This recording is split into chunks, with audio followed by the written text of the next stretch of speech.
The area surrounding the North Pole may seem like a frozen and desolate environment where nothing ever changes, but it is actually a complex and finely balanced natural system, and its extreme location makes it vulnerable to feedback processes that can magnify even tiny changes in the atmosphere. In fact, scientists often describe the Arctic as the canary in the coal mine when it comes to predicting the impact of climate change. One major type of climate feedback involves reflectivity. White surfaces like snow and ice are very effective at reflecting the sun's energy back into space, while darker land and water surfaces absorb much more incoming sunlight. When the Arctic warms just a little, some of the snow and ice melts, exposing the ground and ocean underneath. The increased heat absorbed by these surfaces causes even more melting, and so on.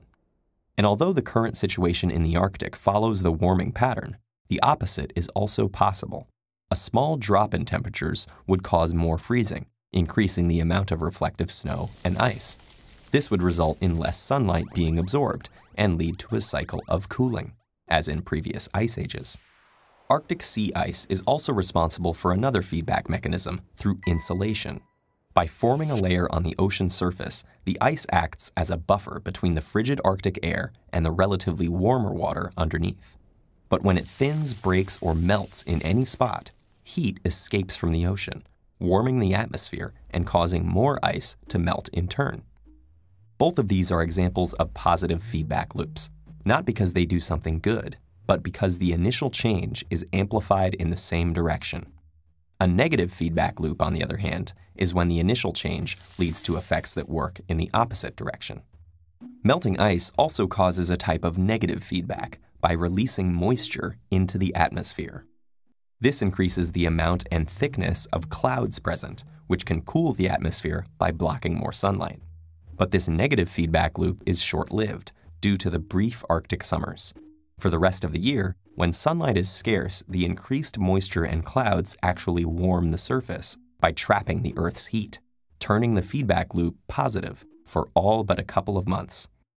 While negative feedback loops encourage stability by pushing a system towards equilibrium, positive feedback loops destabilize it by enabling larger and larger deviations. And the recently increased impact of positive feedbacks may have consequences far beyond the Arctic. On a warming planet, these feedbacks ensure that the North Pole warms at a faster rate than the equator. The reduced temperature differences between the two regions may lead to slower jet stream winds and less linear atmospheric circulation in the middle latitudes, where most of the world's population lives.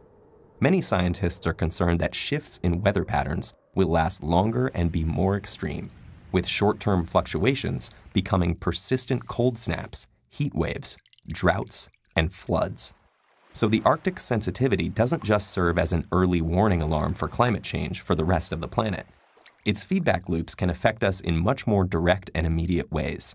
As climate scientists often warn, what happens in the Arctic doesn't always stay in the Arctic.